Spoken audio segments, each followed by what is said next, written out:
Hey everybody, we've got another Clean Water Systems instructional video for you today. Today we're going to discuss setting up our J-PRO-22 Proportional Chlorine/hydrogen peroxide pump setup.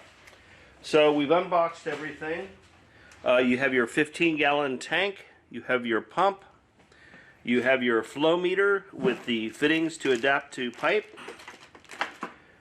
You have two types of tubing. You have one is a stiffer type white tubing, and then there's a softer clear tubing. You have your weight to hold your foot, suction foot down in the tank. You have your suction foot check valve, and you have your injection check valve. So now that we've got everything and verified we have everything we need to do the setup, we'll go ahead and get started. Did want to mention for today's demonstration, this is a 110 or 220 pump. This pump will run on either voltage. They come from the factory with the 110 plug. So for today we're going to show that. But if you do want to wire it for 220, we recommend either cutting the plug off and replacing it with a 220 plug, or most people hardwire it directly into their well switch. So when the well switch comes on, the pump comes on. So either way, but just wanted to mention that. So after we find a nice dry, out of the weather, out of the UV place to mount our tank, we're going to go ahead and install our pump. We recommend installing the pump directly on top of the tanks. The shorter the distance you have from that suction foot to your pump, the better your pump's going to stay primed and work. So for today's demonstration, this is a new tank. We have a tank already here in the shop that I'm going to use for this demonstration. And what you want to do is you want to drill 2 smaller holes to screw the actual pump down to the top. One hole is going to be for your suction, and one hole is going to be for your kicker port for priming. You just use a regular drill, slightly larger than a 3/8 hole for the tubing for these. And as you can see, the bottom of the pump, the suction port will sit right here. We'll go ahead and screw into those 2 smaller ports, and then our kicker port will go into the tank here.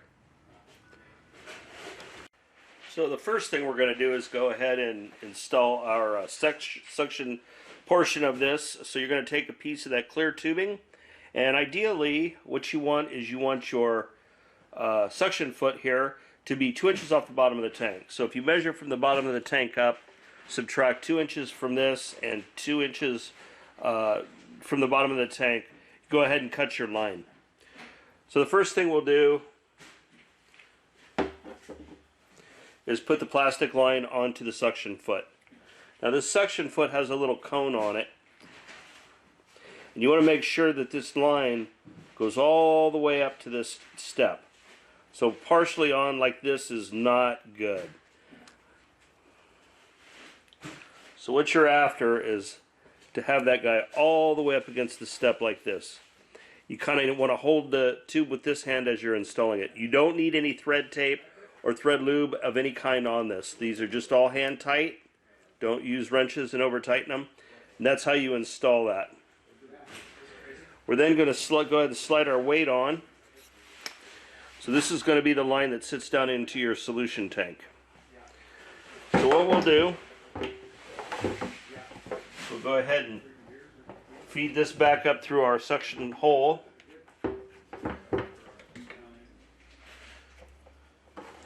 And again, we want to make sure we get that tube all the way up on there. You can use a hair dryer or run it under warm water too if you have a hard time getting it up there.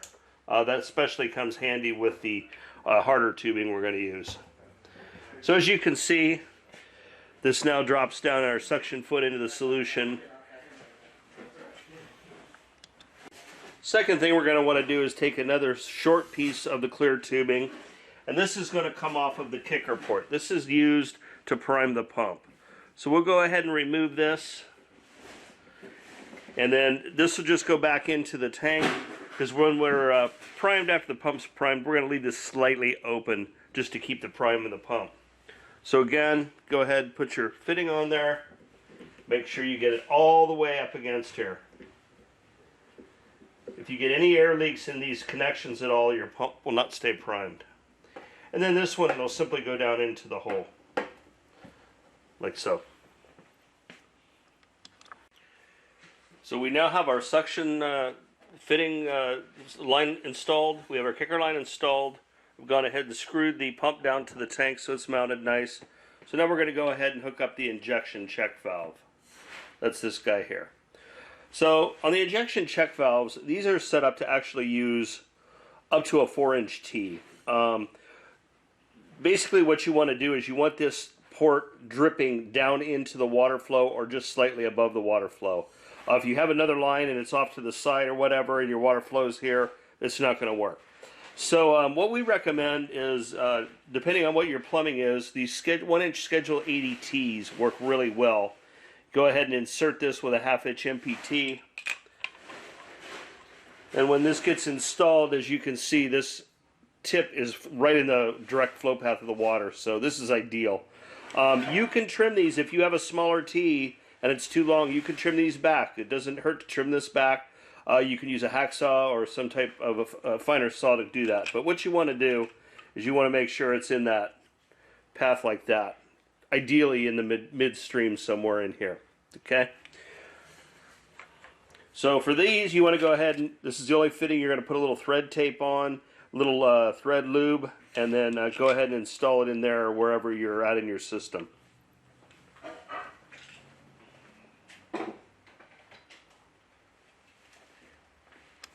So for the injection check valve side of this setup, we're going to use that hard white tubing. So it's really important that you either use a hairdryer or run hot water over the end to soften that up a little bit. Okay, so the first thing we'll do is attach it to the injection check valve side. Again, you want to make sure that's all the way up against that seat. You don't want it partially on like this. It won't seal. So go ahead, get that all the way up there like that, and hold it with this hand as you're threading that up in there. That'll get you a good seat on there. Again, for this fitting, it's just hand tight, no fitting, no lube, no thread tape, none of that. And then we're going to do the same thing on the outlet side of the pump here. It says outlet right here, so you know which one is correct. And again, you want that all the way up against there.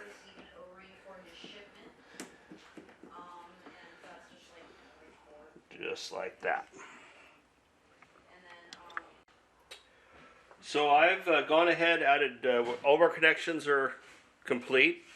I've added 4 gallons of DI water to the tank. No chlorine or hydrogen peroxide yet. We want to prime the system and leak check it first. Again, you don't want to use dirty well water in this solution. You want to use DI water or the soft water, distilled water, RO water, whatever you happen to have or you're using. So we're going to go ahead and plug the pump in.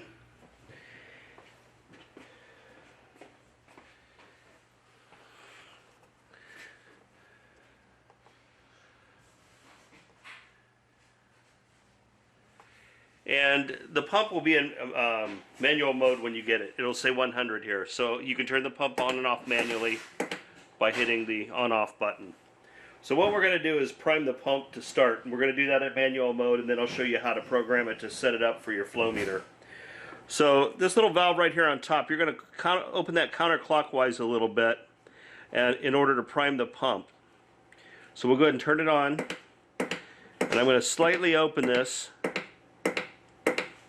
And you'll start to see a little water here, so just kind of let that run for a minute. And there, did you just hear the pump change? That means that you're getting water up into it. So what we're going to do is go ahead and keep that going a little bit. And then we're going to tune it back to just about a quarter open. You want to leave that open and it'll just recirculate the solution back into the tank. This keeps the pump primed while it's being used. As you can see, we no longer have really any air bubbles in here. This thing is you can feel that line, it's pumping. So go ahead and run that for about an hour. Double check all your fittings and make sure you don't have any leaks anywhere.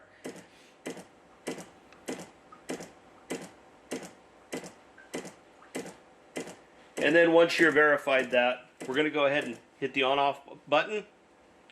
Now what we want to do is we want to go ahead and put this into the automatic mode. So we're going to go ahead and hold this set button for a few seconds, and then you'll see a 0. So depending on your startup guide and the amount of iron you're trying to deal with, you're going to set this from 0 to 4 pumps per gallon of water that goes through the flow meter. So I'm going to just go ahead and set it up for 4. What you can do here is hold the set button and the up arrow button at the same time. And as you can see, it says 4. You can go to 3, 2, but we're going to leave it at 4. Once we've got it at 4, go ahead and hit the set button again, and we're good to go there.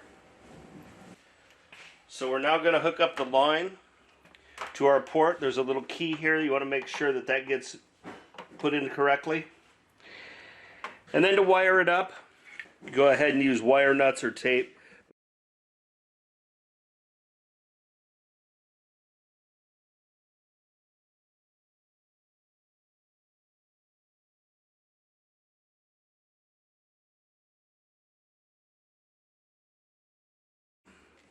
What I'll do now is I'll go ahead and blow into this pump to simulate water passing through it.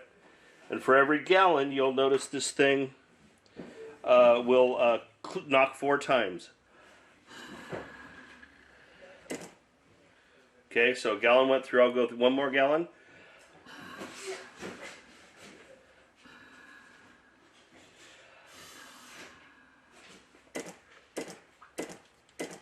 And another 4 times. So you can set that for whatever, you'll check your free chlorine at the end of this once you get your system all up and running, and you can adjust either the number of cycles that it pumps per gallon, or you can change the dilution of your solution.